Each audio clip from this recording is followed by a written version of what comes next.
Bismillahirrahmanirrahim. Assalamu alaikum, dear students. Today is our 19th lecture of Discrete Structures CSC 102. In the previous lecture we have studied relations, their properties, reflexive, symmetric and transitive relations, equivalence relations and their properties.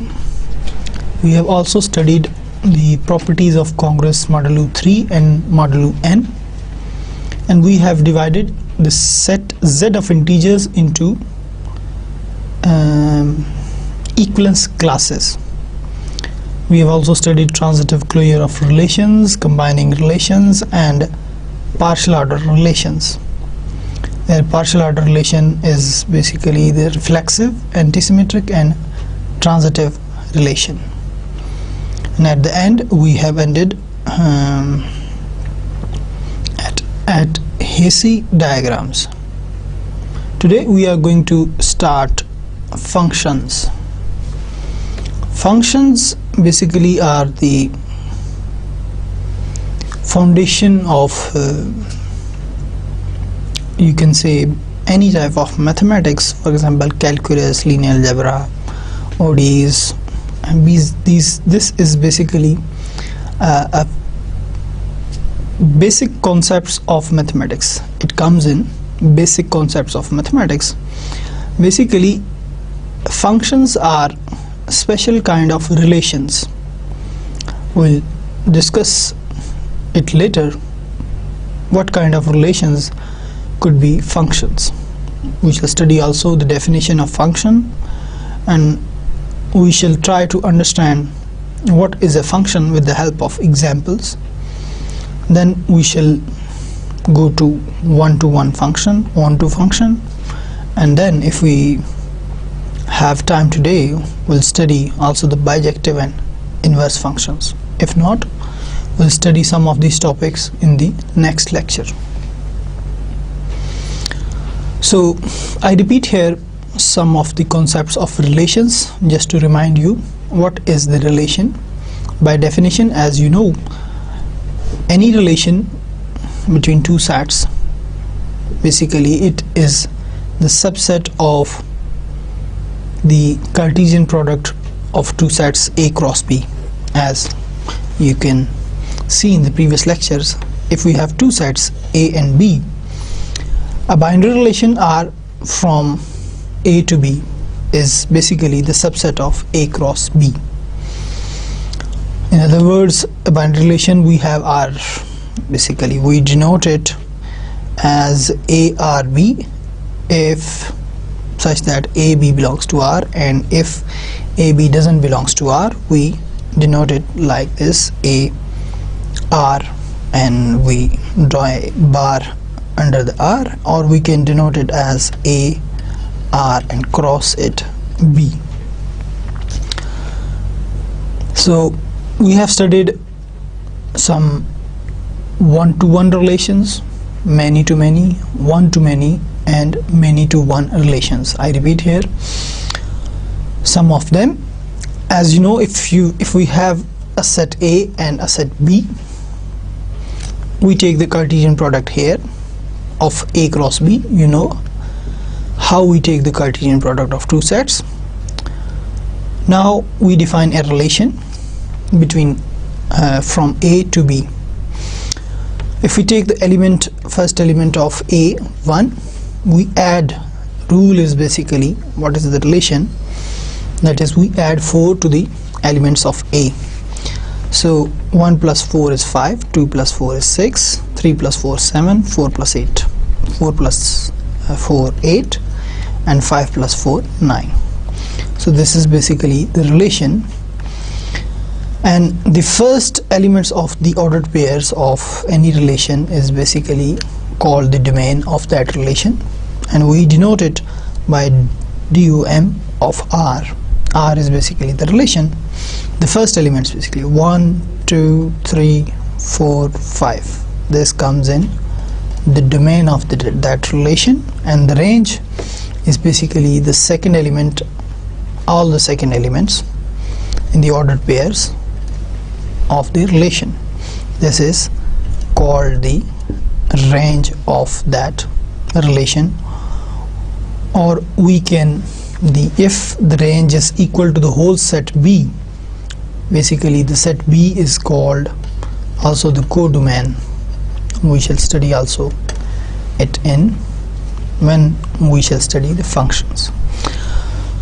So this relation R, which we have defined here, if we want to show it in a diagram, we can make a diagram to show this relation. That relation was basically 1 4. We write the elements of the set A here like this, and the set B like this. This is basically the set A, this is basically the set B. We write the elements here of A and of B here. Now we see here what is the relation. 1 is related to 5, 2 is related to 6. So 1 is related to 5, 2 is related to 6. This diagram basically show the relation R between the elements of the sets A and B. We have studied also many to many relation in the previous lecture of relation. You can see we have defined this relation. In this the relation is has visited, Ahmed has visited Paris, Ahmed has visited Dubai here, Peter has visited London, New York, Cyprus, and Ali does not or has not visited any of the cities. This Javeria and Hamad has visited several cities, but note that here Ali has not visited any of the city in the set B. This is basically the set A, this is set B, and the relation is basically the subset of the Cartesian product of A and B. So note that we'll discuss this point. Ali is not in the domain. Basically Ali is in the domain, but you can say that Ali has not visited. Here Ali is not in the domain means that Ali has not visited any of the cities, but still Ali is in the set A. It is in the domain. So this is basically the many to many relation. Means in the first set, Ahmed, or you can say the first element of set A is related to more than one elements in the set B. Similarly, any element in the set B is related with more than one elements in the set A. So we can say it as a many to many relation. Next we have defined many to one relation. In this set A, basically this is set A of persons and this is set B of weights. This is also a relation because and this is many to one relation because many elements in the first set are related with one element in the set B in the second set. So this we can say many to one relation. Next is one to many relation. Basically one element in this set A, you can say this is set B. One element in the set A is related to many elements in the set B, and this element of set A is related to many elements in the set B. Now these are relations, and we have studied four kind of relations: one to one, many to many, many to one, and one to many. Now functions basically are special types of relations which satisfy two additional conditions. Now what is a function? If we have a set A and the set B, now function is basically a special type of relation which satisfy two properties. The first is this: must use it basically in this relation, function is a relation. In this relation, every element of the first set, the set A, must be used. Every element must be connected to some other element in B. And the second thing is that each value in the set, each element in the set A can only be assigned to one element in the B. If we say the elements of A are X, for example, the elements of B are Y, elements of A are X, then all those relations which satisfy these two conditions are said to be functions. Basically, roughly speaking, a function f from a set A to a set B is a relation, is basically a relation, or we can say it rule of correspondence, that assigns each element in X. There is a stress on this, or emphasis on this phrase, you can say that assigns each element of X, each element X in the set A, means every element of the set A to exactly one element in set B. So if any relation which satisfy this condition, these two conditions, is said to be a function. For example, if we say that 1 is related to 4, 4 is related to 8, 2 is related to 2, 5 is related to 6, and 3 is related to 10. Now we investigate whether this relation, basically this is a relation, this is a subset of the Cartesian product of A and B. That is, this relation, whatever this relation is, if we say that this relation R, it is basically, it contains 1, 4, 2, 2, 3, 10, 4, 8, 5, 6. So this is basically the relation which shows the relationship between the elements of A and B. Now this relation R is basically the subset of A cross B. Now if this relation satisfies these two conditions, first and second, or you can say that here must use all x's in A, all elements in A, means every element of A must be assigned to exactly one element in B. These are two constraints or conditions, you can say, which we impose on the relations.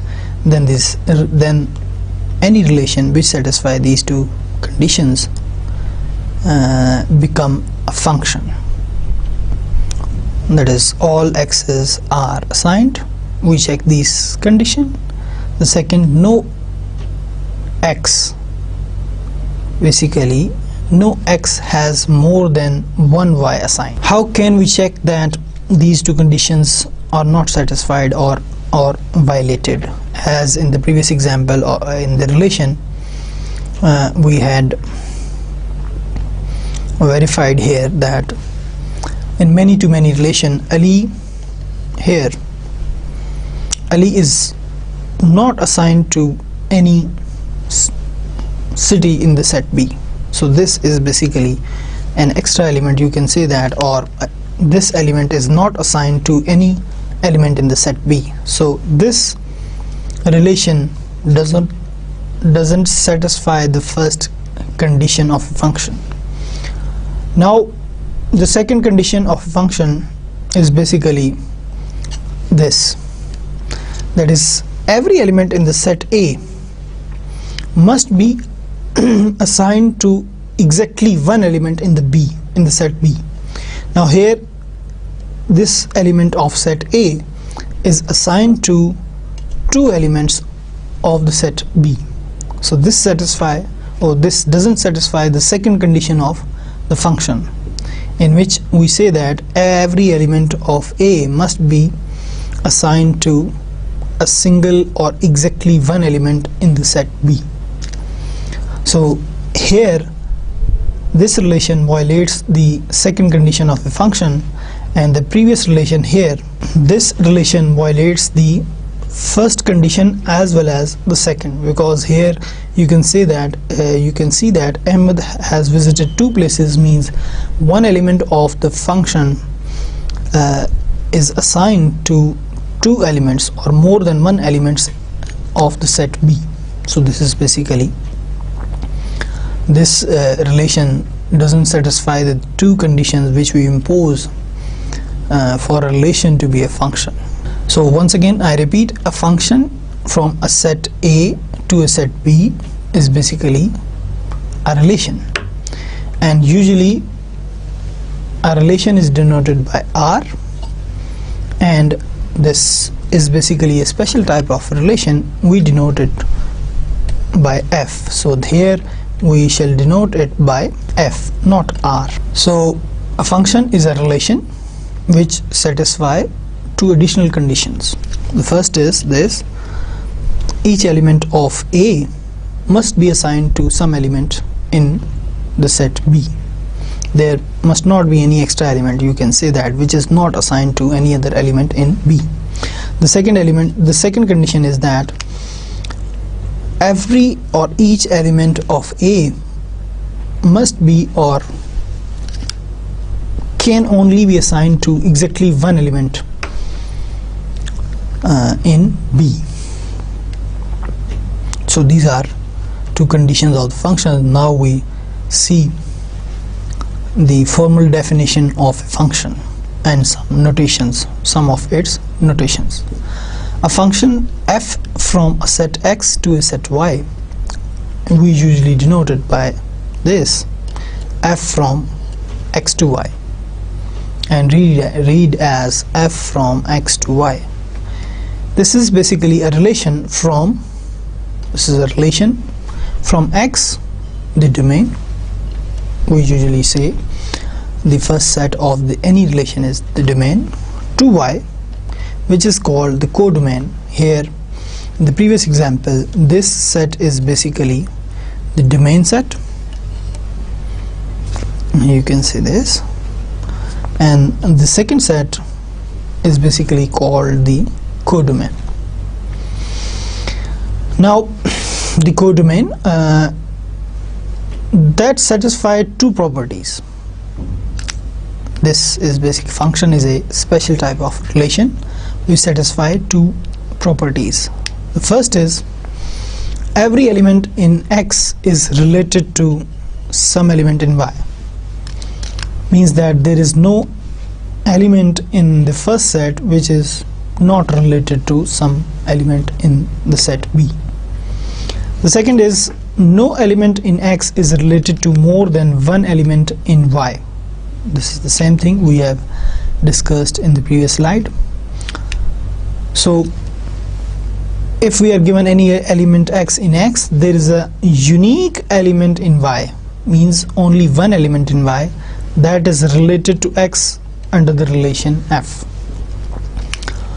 If we call this element Y the elements of the second set, then we say that F sends X to Y.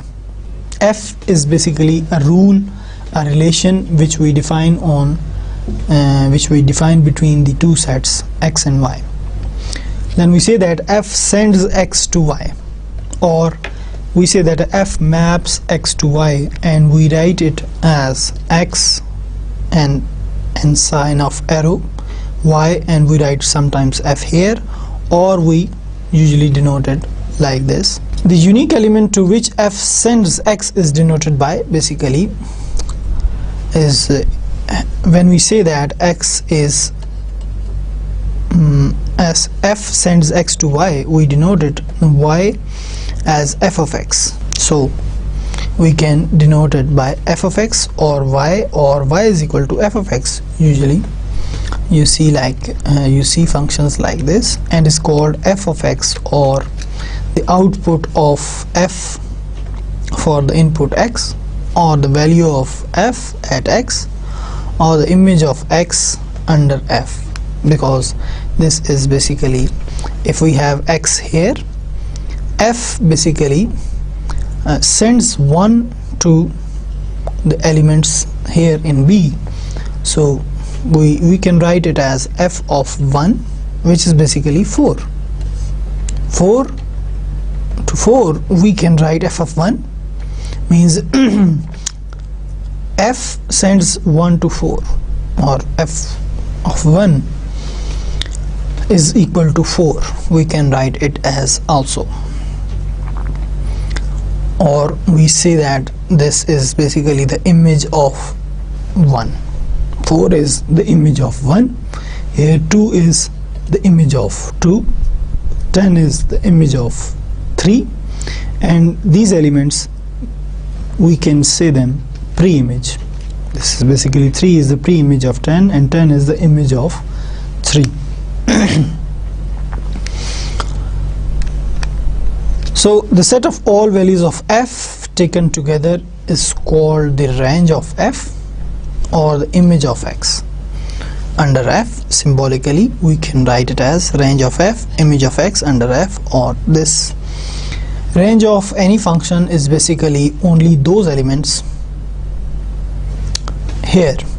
The whole set B is called codomain, but the elements which are related to elements of x, if we have some other element here, for example 12 here, then the codomain contains 12, but the range contains only these elements.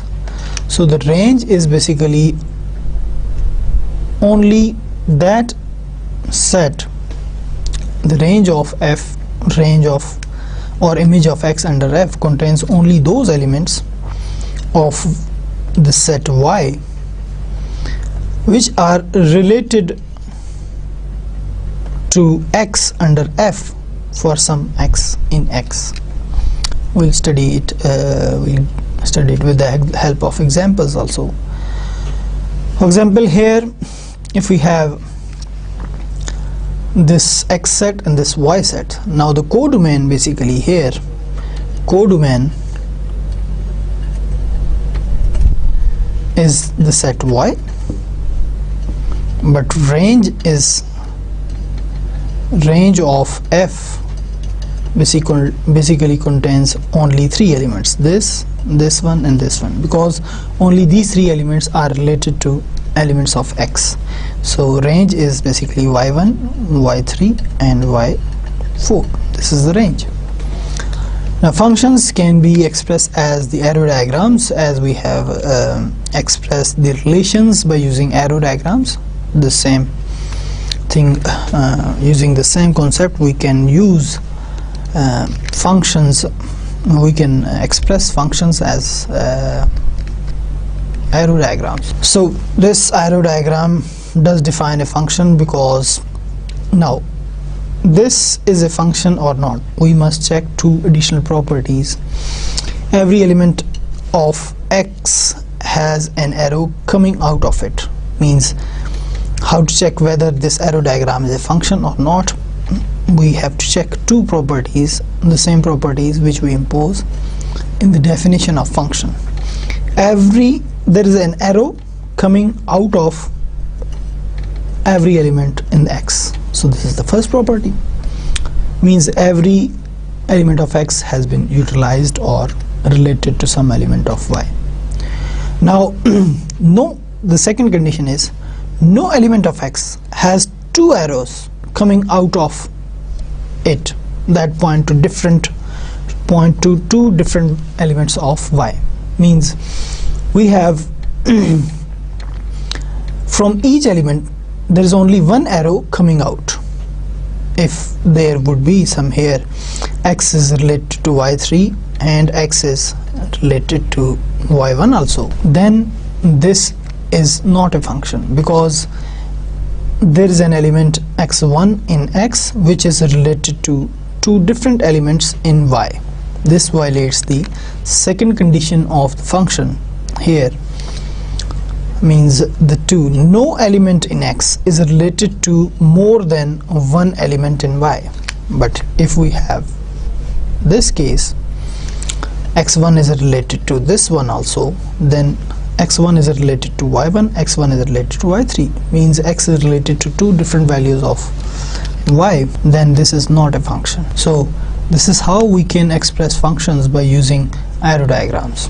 Now we see here some of the examples, and we shall investigate whether the given arrow diagrams express functions or not. Which of the following diagrams define functions from x is given to y is given?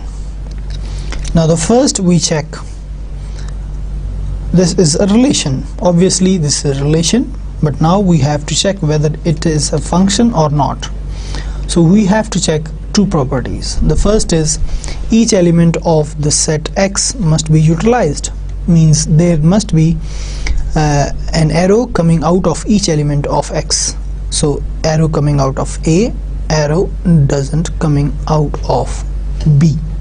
So this violates the first condition of the function, because there is no arrow, or B is not related to some element in y. So this is not a function, not function. This one is. Now this one we check the first condition, each element of x is assigned to or related to some element in y. So this is true. First condition is true. Now the second condition we check, each element of x must be related to exactly one element of y. Now here A is related to only one element in y, B is related to only one element, but C is related to two different elements of y. This C is related to 2, C is related to 3. So this is not a function also, because it violates the second property of function. So this is also not function. Now we check here. The first condition is basically each element of x is related to some element of y. So here we can see that A is related to some element in y, B is related to some element in y, C is related to some element in y. So first condition is true. Now the second condition we check here, each element in x of x must be related to exactly one element in y.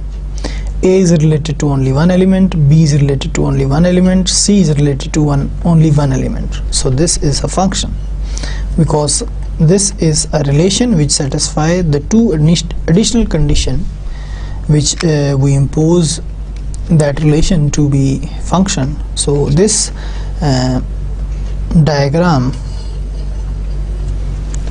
satisfy the additional two properties, therefore this is basically a function. This arrow diagram you can say expresses or shows a function. Here one thing is to be noted, that here C is related to two different elements. This is not allowed by the second condition of function, but two elements here may be assigned to one element in B, in the set y, sorry. Here A is related to 3, C is related to 3. A is related to exactly one element, C is related to exactly one element, but that element is same. 3 is related to A, C is related to 3, A is related to 3. So it can happen. So there is no problem for such type of situations, that more than one element of x can be related to one element of y, but one element of x cannot be related to more than one element of y. So this situation is not allowed, this situation is allowed. I repeat here that any element of x cannot be related to more than one element of y. Just you can see in this example. But more than one element of x they can be related to one element of Y. This is allowed, but this is not allowed. So I hope you understand how we can see that whether a relation satisfy the two conditions which we impose for that relation to be a function satisfy or not. Now we move to the inverse image of a function. What is the inverse image? Basically, the elements of Y here, these are images of the elements of X under the relation F. For example, F. So X is this, Y is the set here. The elements, this is basically the image of A, 2 is image of B. You can see here 1 is image of B, 3 is image of A, and 3 is image of C. Now we define the inverse image. If we are given an element Y of the set Y, for example, this is set X, this is set Y, this is X, this is Y. If we have any element Y in Y, there may exist elements in X with Y as their image, as here B is basically B is the image of 1, B is the image of 4, A is the image of 2. Now if f of X is equal to Y, then X is called pre-image, then the elements of X which are related to some element of Y, they are basically called pre-image of Y or an inverse image of Y. Means if we denote f of 1, what is f of 1 here? This is basically B. And if we say that this B is basically image of 1 and 1 is pre-image of B or inverse image of B, and we write it as B is equal to f inverse of 1. Sorry, 1 is sorry. Here the set of all inverse images of Y is called the inverse image of Y. Symbolically we write it as the inverse image of Y is basically all those elements of X such that f of X is equal to Y. Means inverse image here in this example is what? Inverse image of, for example, if we write the B, inverse image of B is the inverse image of B in this example is what? It's basically image has 1 and 4, because f of 1 is B and f of 4 is B. So this is basically called the pre-image of B or the inverse image of B, and the set of all inverse images of Y, because one element in the set Y can have more than one pre-images or inverses. As you can see here in this example, let X and Y be two sets 1 2 3 4 A B C D E, and define f from X to Y by the following arrow diagram. Now let A is 4, C is this, D is this. Find f of A. We have to find the image of A, we have to find f of X, we have to find the image of X, we have to define f inverse of C, means pre-image of C, and pre-image of D or inverse image of D, capital D. Now as here you can see that A is 1 4, and what are the images of 1 and 4? Image of 1 is B, image of 4 is B. So you can say here image of A A is basically 1 4, and this contains only what? B. So image of A is B, and image of what is the second? C. Now we have to find the image of X. This is the whole set X. Now image of X is basically what? This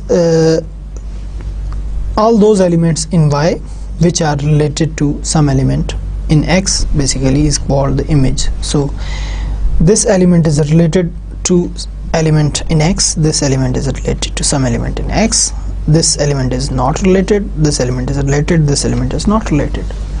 So only those elements will come in the image of X which are related to some elements in the set X. So A, B and D is basically the image of, you can say, X. We can write it as also, see, this is A, B and D.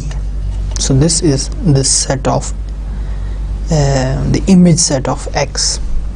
Now we write the inverse image of C. C is basically AB.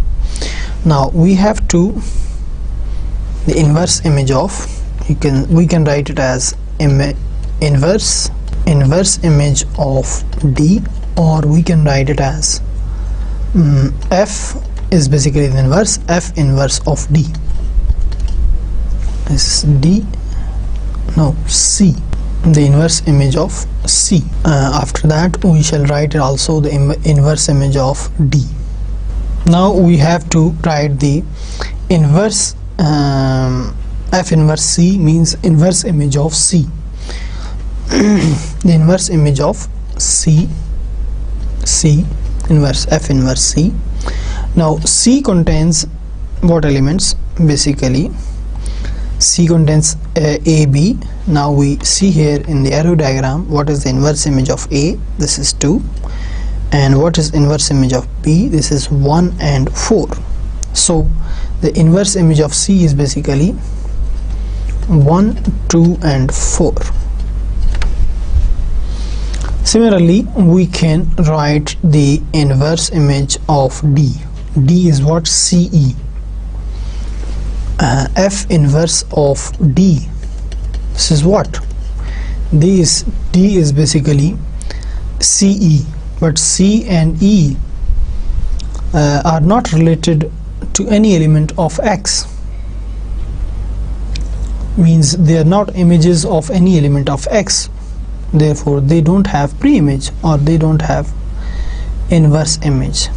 The elements in Y, those elements in Y which have pre-image or which are related to some element of X, only those elements can have inverse images, because they are not images of some elements of X, you can say like this also. So inverse image of D is the empty set, or you can say that phi, the empty set. There is no element in the inverse image of D, because elements in the D are not related to some elements of X.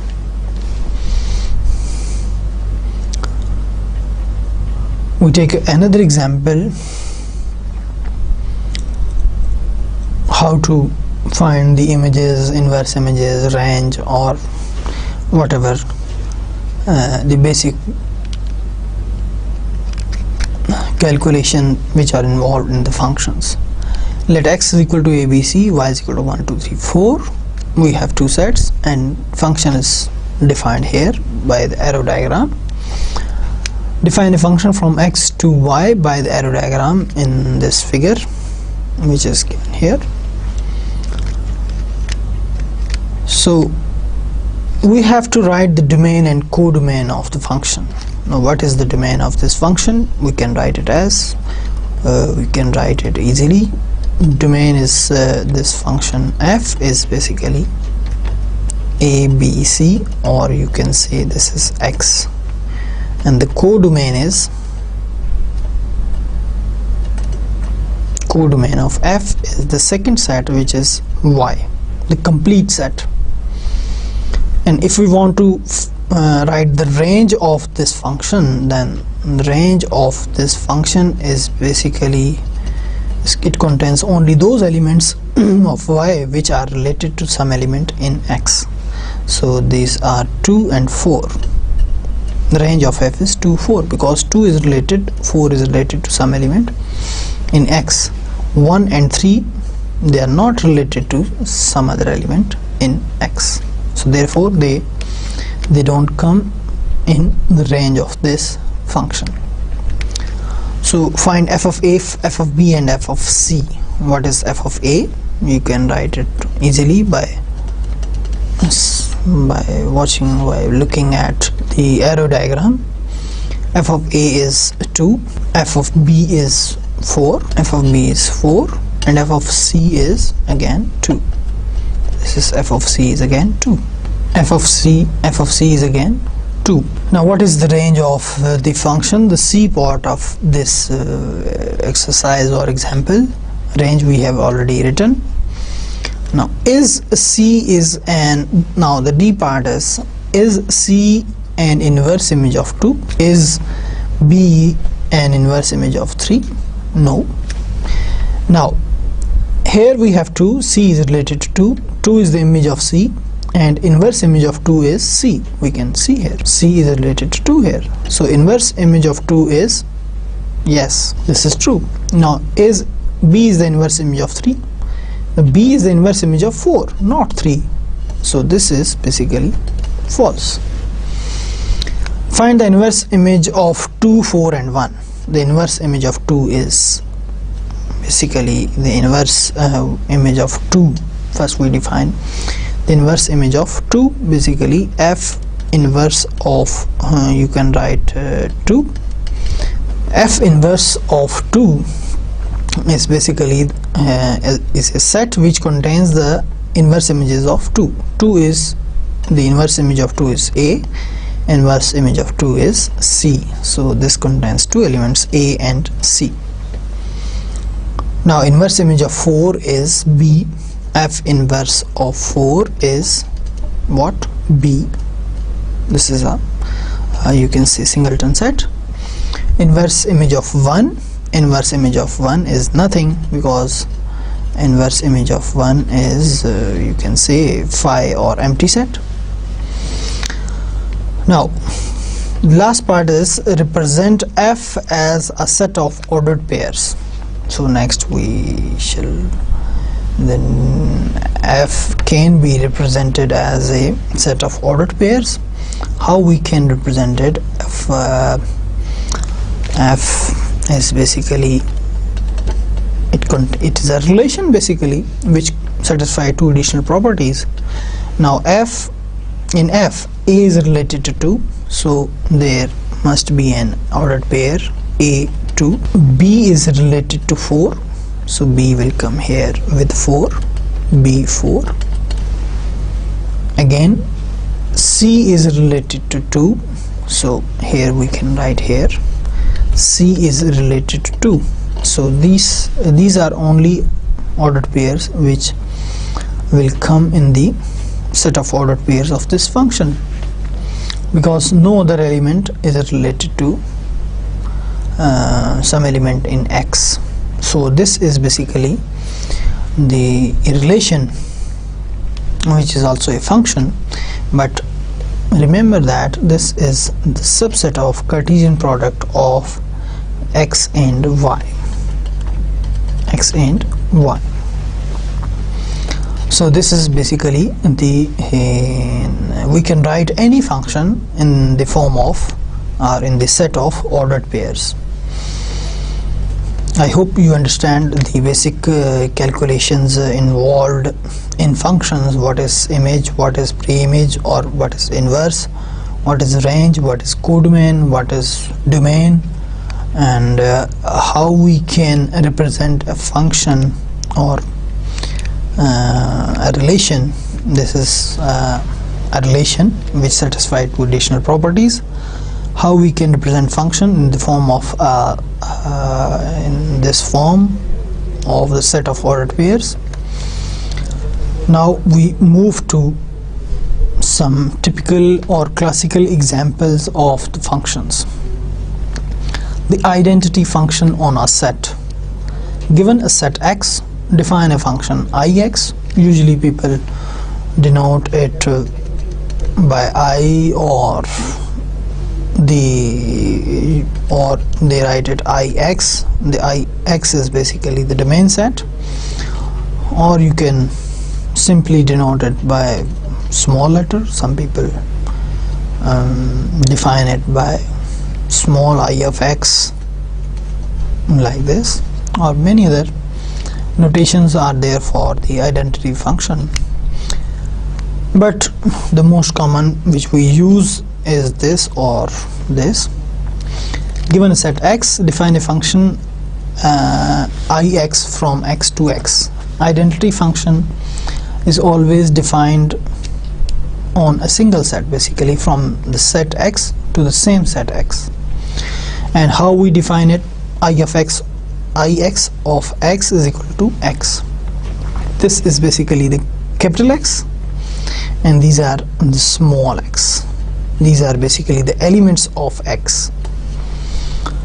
So the function Ix is called, this function is called identity function, and it sends each element of X to the element that is identical to it, or you can say that it sends each element of X to the same element of X.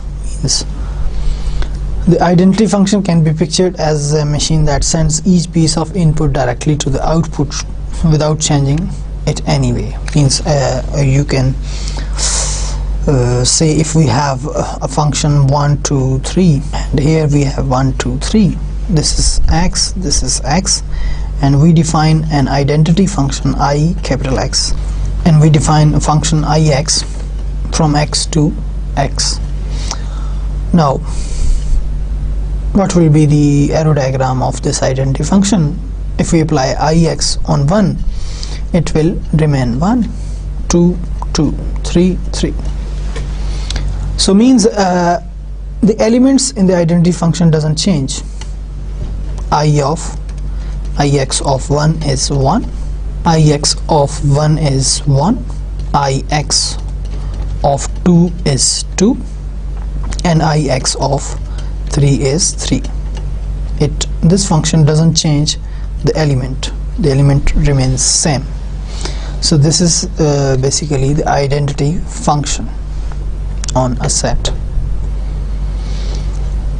Now we take another example of the function. A function defined on a power set. You know, because in sets we have discussed what is the power set.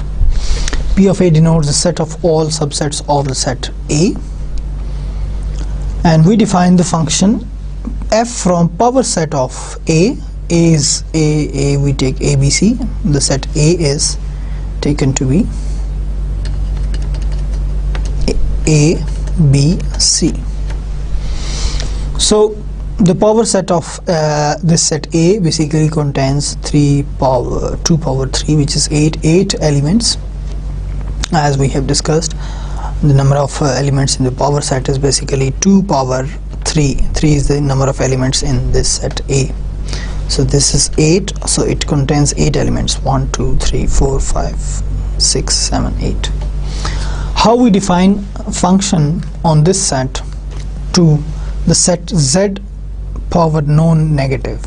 Means here Z non-negative means this is basically the set of integers which contains only non-negative integers, not the negative.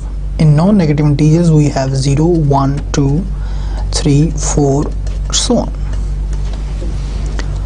But if we here we say that Z positive, then this set doesn't contain 0. This set doesn't contain 0. It starts with 1, contains 1 2, it contains 1 2 3. So this is the difference between Z non-negative integers and Z positive integers. So how we define the function f of x is basically the number of elements in X. X is basically any subset of A, means X is in the power set of A. So this function is defined like this. This is function f. Now the first set is basically, it contains 0 elements, so it maps onto 0. The second set contains 1 element, it maps onto 1, third element onto 1, fourth element onto 1, because these sets contains 1 element.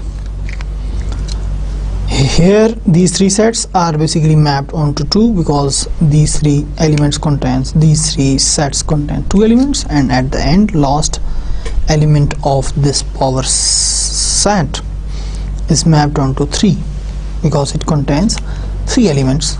So such type of function we can define on the power set of any set. Another function or example of the function, a Boolean function. This is basically a 3-place Boolean function defined from the set of all 3 tuples of zeros and ones to the set 0, 1. And we define this function as follows: for each triple x1, x2, x3 of zeros and ones, f of x1, x2, x3 is equal to x1 plus x2 plus x3 mod 2. So how we can define, or how we can perform the calculations in this function? If we have f of 1, 1, 1, means x1 is 1, x2 is 2, x2 is 1, x3 is 1, then 1 plus 1 plus 1 is basically 3 mod 2, and we can calculate 3 mod 2 is 1. When 3 is divided by 2, the remainder is 1. Similarly, if we have f of 1, 1, 0, so we have 1 plus 1 plus 1 plus 0 is basically 2, 2 mod 2. When 2 is divided by 2, the remainder is 0. So this is again a function. The input of this function is basically, we can write a table, and this is basically input output table, which we have studied in logic. The inputs are x1, x2, x3. You can take them as propositions, and these are basically the truth values of these 3 propositions. The output is basically defined by using this Boolean function, which is x1 plus x2 plus x3 mod 2. If we give the input this 1, 1, 1 to the function, we have 1 plus 1 plus 1, this is 3 mod 2, 1. If either of 2, x1, x2 or x3 are 1, then we have 0. If either of x1, x2, x3, basically if 2 of them are 0, for example 0, 0, 1, then we write here 0 plus 1 mod 2. So this is basically 1 mod 2, and you know that when 1 is divided by 2, the remainder is 1, because 2 doesn't divide 1, so 1 will come as it is. So we can write the outputs like this, as we have written here. As we have calculated here, we can calculate the outputs for all possible inputs. For first we have 1, for second we have 0, 0, 0, 1, 0, 1, 1 and 0. So this is basically an example of Boolean function. Now, how to check whether a function is well defined or not? That is, that relation satisfy the additional 2 properties or not. A very famous example in the calculus, you have seen it before, I hope. Sometimes it happens that a function is not really well defined, and you think that it is a function, but in actually it doesn't satisfy the 2 additional properties which we impose on the relation to be a function. For example, if f of x is a real number y, such that x square plus y square is equal to 1. Now this is only a relation but not the function, because if we check the two properties which we impose on the function, this relation doesn't satisfy. Here the first, there is no y which satisfy the given equation, or you can say there are two different values of y that satisfy the equation. For instance, if x is 2, then there is no real number such that x square plus y square is equal to 1.